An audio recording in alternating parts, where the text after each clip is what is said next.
ನಮಸ್ಕಾರ ಪ್ರೀತಿಯ ಬಂಧುಗಳೇ, ಆಧ್ಯಾತ್ಮ ಪ್ರಪಂಚ ದ ಸ್ಪಿರಿಟ್ ಆಫ್ ಹಿಂದೂ ಚಾನಲ್ಗೆ ಸ್ವಾಗತ. ಬಂಧುಗಳೇ, ನಿಮಗೆ ನಮ್ಮ ಚಾನಲ್ನಲ್ಲಿ ಬರುವ ವಿಡಿಯೋಗಳು ಇಷ್ಟ ಆಗಿದ್ದಲ್ಲಿ ನಮ್ಮ ಚಾನಲನ್ನು ಸಬ್ಸ್ಕ್ರೈಬ್ ಮಾಡಿಕೊಂಡು ನಮಗೆ ಬೆಂಬಲ ನೀಡಿ. ಹಾಗೆ ಬೆಲ್ ಐಕಾನನ್ನು ಒತ್ತಿ. ಭಗವದ್ಗೀತೆ ಅಧ್ಯಾಯ 12 ಭಕ್ತಿಯೋಗ ಶ್ಲೋಕ 6-7. ಏತು ಸರ್ವಾಣಿ ಕರ್ಮಾಣಿ ಮಯಿ ಸನ್ಯಸ್ಯ ಮತ್ಪರ ಅನನ್ಯೇನೈವ ಯೋಗೇನ ಮಾಂ ಧ್ಯಾಯಂತ ಉಪಾಸತೆ ತೇಷಾಮಹಂ ಸಮುದ್ಧಾರ್ಥ ಮೃತ್ಯು ಸಂಸಾರ ಸಾಗರಾತ್ ಭವಾಮಿ ನಚಿರಾತ್ ಪಾರ್ಥ ಮಯ್ಯಾವೇಶಿತ ಚೇತಸಾಂ. ಕೆಲವರಿರುತ್ತಾರೆ, ಅವರು ಮಾಡಿದ್ದನ್ನೆಲ್ಲ ನನ್ನಲ್ಲಿ ಅರ್ಪಿಸಿಬಿಡುತ್ತಾರೆ. ಅವರು ನನ್ನಲ್ಲೇ ಬಗೆಯಿಟ್ಟವರು. ಅವರ ಸಾಧನೆಯ ಗುರಿ ನಾನಲ್ಲದೆ ಬೇರಿಲ್ಲ. ನನ್ನನ್ನೇ ನೆನೆಯುತ್ತಾ ಸೇವಿಸುತ್ತಾರೆ. ಓ ಪಾರ್ಥ, ನನ್ನನ್ನೇ ನೆಚ್ಚಿದ ಅಂಥವರನ್ನು ನಾನು ಬಹುಬೇಗ ಸಾವಿನ ಬಾಳಿನ ಕಡಲಿನಿಂದ ಬಿಡುಗಡೆಗೊಳಿಸುತ್ತೇನೆ. ಕೃಷ್ಣ ಹೇಳುತ್ತಾನೆ, ನನ್ನನ್ನು ಸೇರುವ ಸುಲಭ ಸಾಧನವೆಂದರೆ ನೀನು ಜೀವನ ನಿರ್ವಹಣೆಗಾಗಿ ಯಾವ ಕ್ರಿಯೆಯನ್ನು ಮಾಡುತ್ತೀಯೋ ಅದನ್ನು ನನಗೆ ಅರ್ಪಿಸುವುದು ಎಂದು. ಇಲ್ಲಿ ಕೃಷ್ಣ ಹೇಳುತ್ತಿರುವುದು ನಮ್ಮ ಪ್ರತಿಯೊಂದು ಕ್ರಿಯೆಯ ಹಿಂದಿರಬೇಕಾದ ಅನುಸಂಧಾನವನ್ನು. ಈ ಕಾರ್ಯವನ್ನು ಭಗವಂತ ನನ್ನ ಕೈಯಿಂದ ಮಾಡಿಸಿದ, ಇದು ಅವನಿಗರ್ಪಿತವಾಗಲಿ ಎನ್ನುವ ಅನುಸಂಧಾನ. ಈ ರೀತಿ ಇದ್ದಾಗ ನಾವು ಭಗವಂತನ ಪೂರ್ಣಾನುಗ್ರಹಕ್ಕೆ ಪಾತ್ರರಾಗಬಹುದು. ಇಲ್ಲಿ ನಮ್ಮಲ್ಲಿರಬೇಕಾದ ಅತಿ ಮುಖ್ಯ ಅಂಶವೆಂದರೆ ಭಗವಂತನನ್ನು ಅನನ್ಯವಾಗಿ ಏಕನಿಷ್ಠೆಯಿಂದ ಉಪಾಸನೆ ಮಾಡುವುದು. ನಮ್ಮ ಸಾಧನೆಯಲ್ಲಿ ಕೊರತೆ ಇರಬಹುದು, ಇಂದ್ರಿಯ ನಿಗ್ರಹ ಕಷ್ಟವಾಗಬಹುದು, ಸರ್ವಭೂತ ಹಿತಚಿಂತನೆ ಆಗದೇ ಇರಬಹುದು, ಚಿಂತನೆಯಲ್ಲಿ ಲೋಪದೋಷಗಳಿರಬಹುದು, ಏಕಾಗ್ರತೆ ಬಾರದೇ ಇರಬಹುದು. ಆದರೆ ಇಲ್ಲಿ ಕೃಷ್ಣನ ಭರವಸೆ ಏನೆಂದರೆ, ನನ್ನಲ್ಲಿ ಶರಣಾಗು, ನಿನ್ನ ಮನಸ್ಸನ್ನು ನನ್ನಲ್ಲಿ ನೆಡು, ನಾನು ನಿನ್ನನ್ನು ಉದ್ಧರಿಸುತ್ತೇನೆ ಎನ್ನುವುದು. ನಮ್ಮ ಚಿತ್ತದಲ್ಲಿ ಭಗವಂತನನ್ನು ನೆಲೆಗೊಳಿಸಿದಾಗ ಭಗವಂತ ನಮ್ಮನ್ನು ಈ ಹುಟ್ಟು ಸಾವಿನ ಸಂಸಾರ ಸಾಗರದಿಂದ ಪಾರು ಮಾಡುವ ಜವಾಬ್ದಾರಿಯನ್ನು ವಹಿಸುತ್ತಾನೆ. ಶ್ಲೋಕ 8. ಮಯ್ಯೇವ ಮನ ಆಧತ್ಸ್ವ ಮಯಿ ಬುದ್ಧಿಂ ನಿವೇಶಯ ನಿವಸಿಷ್ಯಸಿ ಮಯ್ಯೇವ ಅತ ಊರ್ಧ್ವಂ ನ ಸಂಶಯ. ನನ್ನಲ್ಲೇ ಬಗೆಯಿಡು, ನನ್ನಲ್ಲಿ ತಿಳಿವನ್ನು ನಿಲ್ಲಿಸು, ಅದರ ಫಲವಾಗಿ ಮುಂದೆ ನನ್ನಲ್ಲೇ ನೆಲೆಸುವೆ, ಇದಕ್ಕೆ ಸಂಶಯವಿಲ್ಲ. ಕೃಷ್ಣ ಹೇಳುತ್ತಾನೆ, ಮನಸ್ಸನ್ನು ನನ್ನಲ್ಲಿ ಅಧಾನ ಮಾಡು ಎಂದು. ಅಧಾನ ಎಂದರೆ ಬೀಜ ಬಿತ್ತುವುದು ಅಥವಾ ಕಿಡಿ ಹಚ್ಚುವುದು. ಮನಸ್ಸಿಗೆ ಭಗವಂತನ ಭಕ್ತಿಯ ಕಿಡಿಯನ್ನು ಹಚ್ಚಿ ಅದು ಪ್ರಜ್ವಲಿಸುವಂತೆ ಮಾಡಬೇಕು. ಭಕ್ತಿಯ ಬೀಜ ಬೆಳೆಯುವಂತೆ ಪೋಷಿಸಬೇಕು. ನಿಶ್ಚಯ ಜ್ಞಾನ ಬುದ್ಧಿಯಲ್ಲಿ ಗಟ್ಟಿಗೊಳ್ಳಬೇಕು. ಈ ರೀತಿ ಸದಾ ಮನಸ್ಸನ್ನು ಭಗವಂತನಲ್ಲಿ ನೆಲೆಗೊಳಿಸಿದಾಗ ಯಾವುದೇ ಕ್ಲೇಶವಿಲ್ಲದೆ ಭಗವಂತನನ್ನು ಸೇರಬಹುದು. ಇದು ಶಕ್ತಿ ಉಪಾಸನೆಗಿಂತ ಭಗವಂತನ ಉಪಾಸನೆ ಎಷ್ಟು ಸುಲಭ ಎನ್ನುವುದರ ವಿವರಣೆ.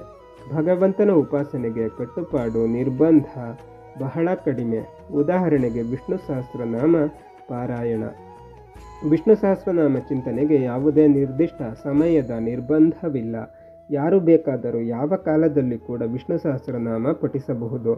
ಸರ್ವರೋಗಕ್ಕೆ ಮದ್ದು ವಿಷ್ಣು ಸಹಸ್ರನಾಮ. ಭಗವಂತನ ಚಿಂತನೆಯಲ್ಲಿ ತಿಳಿಯದೇ ಆಗುವ ಲೋಪದೋಷಗಳಿಗೆ ಕ್ಷಮೆಯಿದೆ. ನಾರಾಯಣನ ಉಪಾಸನೆ ಎಂದರೆ ಅದು ಲಕ್ಷ್ಮೀ ಸಮೇತ ನಾರಾಯಣನ ಉಪಾಸನೆ.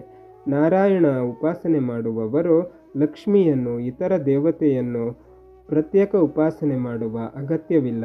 ಲಕ್ಷ್ಮಿಗೆ ಸರ್ವ ದೇವತೆಗಳಿಗೆ ಅತ್ಯಂತ ಪ್ರೀತಿಪೂರ್ವಕವಾದದ್ದು ಭಗವಂತನ ಉಪಾಸನೆ. ನಾರಾಯಣನ ಉಪಾಸನೆ ಮಾಡುವ ಸಾಧಕನಿಗೆ ಸಕಲ ದೇವತೆಗಳು ಸಹಾಯ ಮಾಡಿ ಆತ ತನ್ನ ಸಾಧನಾ ಮಾರ್ಗದಲ್ಲಿ ಎತ್ತರಕ್ಕೇರುವಂತೆ ಮಾಡುತ್ತಾರೆ. ಇದನ್ನು ತಿಳಿದಾಗ ನಮ್ಮ ಉಪಾಸನೆಯಲ್ಲಿ ನಾವು ಸುಲಭವಾಗಿ ಏಕಭಕ್ತಿಯನ್ನು ಸಾಧಿಸಬಹುದು, ಭಕ್ತಿ ಮಾರ್ಗದಲ್ಲಿ ಗಟ್ಟಿಗೊಳ್ಳಬಹುದು. ಶ್ಲೋಕ 9. ಅಥ ಚಿತ್ತಂ ಸಮಾಧಾತುಂ ನ ಶಕ್ನೋಷಿ ಮಯಿ ಸ್ಥಿರಂ ಅಭ್ಯಾಸಯೋಗೇನ ತತೋ ಮಾಮಿಚ್ಛಾಪ್ತುಂ ಧನಂಜಯ. ಧನಂಜಯ, ಒಂದೊಮ್ಮೆ ನನ್ನಲ್ಲಿ ಒಳಬಗೆಯನ್ನು ಗಟ್ಟಿಗೊಳಿಸಲು ಸಾಧ್ಯವಾಗಲಿಲ್ಲ. ಆಗ ಮರಳಿ ಮರಳಿ ಅಭ್ಯಾಸದ ಬಳಕೆಯಿಂದ ನನ್ನನ್ನು ಸೇರುವ ಬಯಕೆಯನ್ನು ಬೆಳೆಸಿಕೋ. ಮನಸ್ಸಿನಲ್ಲಿ ಭಗವಂತನ ಬಗ್ಗೆ ಭಕ್ತಿ ಇದೆ, ಬುದ್ಧಿಯಲ್ಲಿ ಜ್ಞಾನಪೂರ್ಣ ಭಕ್ತಿಯ ಅಂಕುರವಿದೆ. ಆದರೂ ಕೂಡ ಸ್ಥಿರವಾದ ಸ್ಮರಣೆ ಬರುತ್ತಿಲ್ಲ, ಮನಸ್ಸು ಗಟ್ಟಿಯಾಗಿ ನೆಲೆಗೊಳ್ಳುತ್ತಿಲ್ಲ. ಆಗ ಏನು ಮಾಡುವುದು?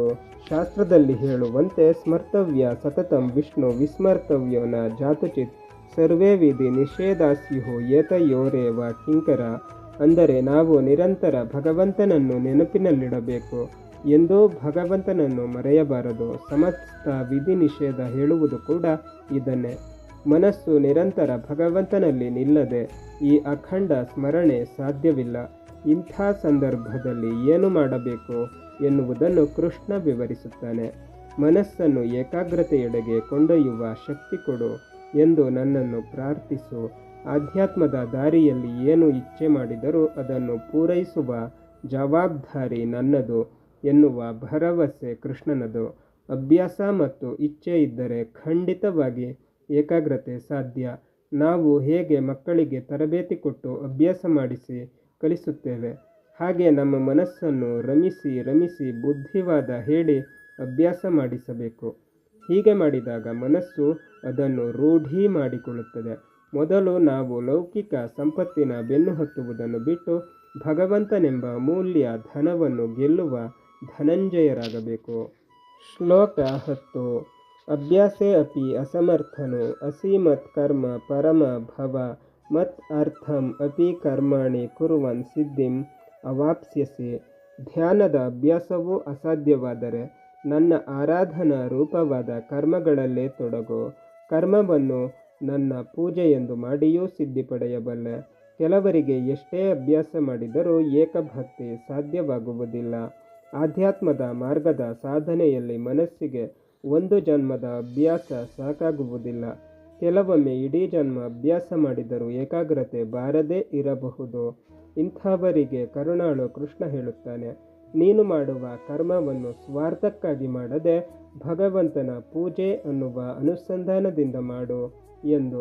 ತನ್ನ ದೈನಂದಿನ ಪ್ರತಿ ಕರ್ಮವನ್ನು ಅರ್ಪಣಾ ಭಾವದಿಂದ ಭಗವಂತನ ಪೂಜೆ ಎಂದು ಮಾಡಿ ಆಧ್ಯಾತ್ಮ ಮಾರ್ಗದಲ್ಲಿ ಸಿದ್ಧಿ ಪಡೆಯಬಹುದು. ಶ್ಲೋಕ 11. ಅತ ಏತತ್ ಅಪಿ ಅಶಕ್ತ ಅಸಿ ಕರ್ತುಂ ಮತ್ ಯೋಗಂ ಆಶ್ರಿತಃ ಸರ್ವಕರ್ಮ ಫಲತ್ಯಾಗಂ ತತಃ ಕುರುಯತ ಆತ್ಮವನ್. ಇದನ್ನೂ ಮಾಡುವುದಾಗದಿದ್ದರೆ ಎಲ್ಲ ಬಗೆಯ ಕರ್ಮಗಳನ್ನು ನನಗೆ ಅರ್ಪಿಸುವ ಸಾಧನೆ ಮಾಡು. ಅನಂತರ ಬಗೆಯನ್ನು ಬಿಗಿಗೊಳಿಸಿ ಎಲ್ಲ ಕರ್ಮಗಳ ಫಲದಾಸೆಯ ನಂಟನ್ನು ತೊರೆದು ಬಿಡು. ಒಂದು ವೇಳೆ ಮೇಲೆ ಹೇಳಿದ ರೀತಿ ಎಲ್ಲ ಕರ್ಮವನ್ನು ಭಗವಂತನಿಗೆ ಅರ್ಪಿಸಲು ಸಾಧ್ಯವಾಗದೇ ಇದ್ದರೆ, ಎಲ್ಲವನ್ನು ಭಗವಂತನ ಪೂಜೆಯಾಗಿ ಮಾಡಲು ಸಾಧ್ಯವಾಗದೇ ಇದ್ದರೆ ಯಾರನ್ನಾದರೂ ಪೂಜಿಸು. ಆದರೆ ಕೊನೆಗೆ ಸರ್ವಕರ್ಮವನ್ನು ಕರ್ಮಫಲದ ಬಯಕೆಯಿಲ್ಲದೆ ಭಗವಂತನಿಗೆ ಅರ್ಪಿಸು ಎನ್ನುತ್ತಾನೆ ಕೃಷ್ಣ. ಇಲ್ಲಿ ಕರ್ಮಫಲದ ತ್ಯಾಗಕ್ಕೆ ಮತ್ತು ಅರ್ಪಣೆಗೆ ಕೃಷ್ಣ ಒತ್ತು ಕೊಟ್ಟಿದ್ದಾನೆ. ಶ್ಲೋಕ 12. ಶ್ರೇಯೋ ಹಿ ಜ್ಞಾನಮಭ್ಯಾಸಾತ್ ಜ್ಞಾನಾತ್ ಧ್ಯಾನಂ ವಿಶಿಷ್ಯತೆ ಧ್ಯಾನಾತ್ ಕರ್ಮಫಲ ತ್ಯಾಗಸ್ಥ ಗಚ್ಛಾಂತಿರನಂತರಂ. ಅರಿವಿಲ್ಲದ ಅಭ್ಯಾಸಕ್ಕಿಂತ ಅರಿವು ಮಿಗಿಲು, ಬರಿದೆ ಅರಿವಿಗಿಂತ ಅರಿತು ಧ್ಯಾನಿಸುವುದು ಮಿಗಿಲು, ಬರಿದೆ ಧ್ಯಾನಕ್ಕಿಂತ ಕರ್ಮಫಲದ ನಂಟಿರದ ಧ್ಯಾನ ಮಿಗಿಲು. ಅಂಥ ಧ್ಯಾನದ ಮುಂದಿನ ಮಜಲೇ ಮುಕ್ತಿ. ಜ್ಞಾನವಿಲ್ಲದ ಧ್ಯಾನಕ್ಕಿಂತ ಜ್ಞಾನ ಶ್ರೇಷ್ಠ. ಜ್ಞಾನ ಆಧ್ಯಾತ್ಮ ಸಾಧನೆಯಲ್ಲಿ ಮೂಲಭೂತ ಅವಶ್ಯಕತೆ. ಜ್ಞಾನವಿಲ್ಲದೆ ಧ್ಯಾನ ಅಥವಾ ಕರ್ಮ ಮಾಡಿ ಉಪಯೋಗವಿಲ್ಲ. ತಿಳುವಳಿಕೆ ಇಲ್ಲದ ಶ್ರದ್ಧೆ ಅಂಧಶ್ರದ್ಧೆಯಾಗುತ್ತದೆ. ಹಾಗೆ ನಂಬಿಕೆ ಇಲ್ಲದ ತಿಳುವಳಿಕೆ ಅಹಂಕಾರವೆನಿಸುತ್ತದೆ. ಆದ್ದರಿಂದ ತಿಳಿಯಬೇಕು, ತಿಳಿದು ನಂಬಬೇಕು. ಕೇವಲ ತಿಳುವಳಿಕೆ ಇದ್ದರೆ ಸಾಲದು. ಜ್ಞಾನಕ್ಕಿಂತ ಜ್ಞಾನ ಸಹಿತ ಧ್ಯಾನ ಮೇಲು, ಎಲ್ಲಕ್ಕಿಂತ ಹಿರಿದು ಕರ್ಮಫಲ ತ್ಯಾಗ. ಆದ್ದರಿಂದ ಮೊದಲು ತಿಳಿದುಕೋ, ತಿಳಿದು ಅಭ್ಯಾಸ ಮಾಡು. ಆದರೆ ನಿನ್ನ ಧ್ಯಾನ ಕರ್ಮಫಲವಿಲ್ಲದ ಧ್ಯಾನವಾಗಿರಲಿ. ಈ ರೀತಿಯ ಜೀವನ ಶೈಲಿಯಿಂದ ಮೋಕ್ಷ ಪ್ರಾಪ್ತಿ ಸಾಧ್ಯ. ಇಲ್ಲಿಯ ತನಕ ಭಗವಂತನ ಉಪಾಸನೆ ಹೇಗಿರಬೇಕು ಎನ್ನುವುದನ್ನು ವಿವರಿಸಿದ ಕೃಷ್ಣ, ಮುಂದೆ ನಾವು ದೇವರು ಮೆಚ್ಚುವ ಬದುಕನ್ನು ಬದುಕಬೇಕಾದರೆ ಯಾವ ರೀತಿ ನಮ್ಮ ಬದುಕನ್ನು ರೂಪಿಸಿಕೊಳ್ಳಬೇಕು, ನಮ್ಮ ಜೀವನ ಕ್ರಮ ಮತ್ತು ಅನುಷ್ಠಾನ ಹೇಗಿರಬೇಕು ಎನ್ನುವುದನ್ನು ಮುಂದಿನ ಕೆಲವು ಶ್ಲೋಕಗಳಲ್ಲಿ ವಿವರಿಸುತ್ತಾನೆ. ಬಂಧುಗಳೇ, ಭಗವದ್ಗೀತೆ ಮುಂದುವರಿಯುತ್ತದೆ. ಅಲ್ಲಿಯ ತನಕ ನಮ್ಮ ಚಾನಲನ್ನು